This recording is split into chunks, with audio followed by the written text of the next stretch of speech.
Des moments avec Dieu avaient un temps de réflexion pour chaque jour. 18 avril. Vivre par l'Esprit. Ceux qui sont à Jésus-Christ ont crucifié la chair avec ses passions et ses désirs.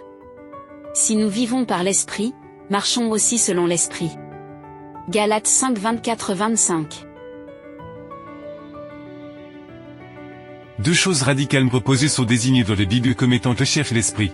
Chacune est son propre fruit opposé à l'autre. Par exemple, tes œuvres de la chair sont l'inimitié, le meurtre, la colère et la lascivité. Le débauche, la sorcellerie et tout ce qui est mauvais. Tandis que les fureurs de l'esprit sont l'amour, la joie, la patience, la douceur, etc. D'une part, la chair appelle qu'attire par ses œuvres et d'autre part. L'esprit travaille à produire ce fruit, il y a entre eux une inimitié irréconciliable. Et chaque être humain est le champ de bataille. Cela pourrait se traduire par exemple par un homme qui ne connaît pas Dieu qui, après avoir vécu dans le péché, connaît un jour la lumière du Christ, décide de suivre le Seigneur. En effet, la chair réclame encore de sauter dans ce conscient. Le Saint-Esprit travaille à amener une vie plus sainte. L'homme qui a choisi de servir le Seigneur malgré toutes les choses qui peuvent arriver, les tentations qu'il peut avoir, met à mort le désir de ta chair pour nourrir le travail que l'Esprit fait dans son cœur.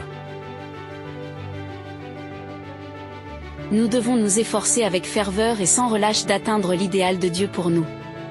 Nous devons le faire non pas comme une pénitence, mais comme le seul moyen d'atteindre le vrai bonheur.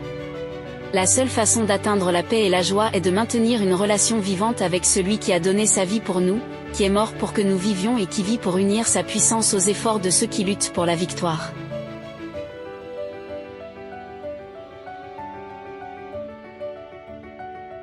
Il n'y a donc pas de condamnation pour ceux qui ne marchent pas selon la chair mais selon l'Esprit. Ceux qui ont décidé de suivre le Christ partout où il va être reconduit. Qui ont lavé leur robe en le sang de l'agneau et les ont blanchis. Qui portent le nom de Dieu sur leur front, qui ont été revêtus de la justice du Christ. Qui gardent les commandements de Dieu dans la foi de Jésus. Ceux crucifiés et chair avec tous ses désirs pécheurs ont soumis leur volonté au service du Seigneur. Vivre selon l'Esprit, c'est faire les volontés de Dieu. Et Dieu ne nous a pas donné un esprit de lâcheté mais un esprit de maîtrise, de soi et de force, de puissance. Afin que ses volontés soient faites, Dieu nous a appelés des ténèbres à son admirable lumière, afin que toute notre lumière brille sur le monde. La sainteté consiste à être en permanence en accord avec Dieu. Ne devons-nous pas nous efforcer d'être ce que le Christ désire que nous soyons, c'est-à-dire des chrétiens en acte et en vérité, afin que le monde puisse voir dans notre vie une révélation de la puissance salvatrice de la vérité? Ce monde est notre école préparatoire. Tant que nous y serons, nous devrons faire face à des épreuves et à des difficultés. L'ennemi de Dieu essaiera continuellement de nous détourner de notre allégeance au Seigneur. Mais tant que nous nous attacherons à celui qui s'est donné pour nous, nous serons en sécurité.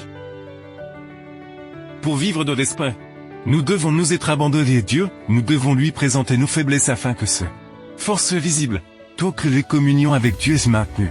Les désirs de la chair n'auront près de pouvoir de nous faire tomber pour résister à Satan. Nous ferons ce qu'il y a à faire au nom de Jésus. C'est pourquoi nous sachons qu'il existe une lutte vivante entre l'esprit et le chair. Plaçons-nous sous les puissances de Dieu pour vaincre à tout moment. Amen. Merci pour écouter cet audio. Nous vous invitons à partager avec votre. Contactez et visitez le site web. biblewell.com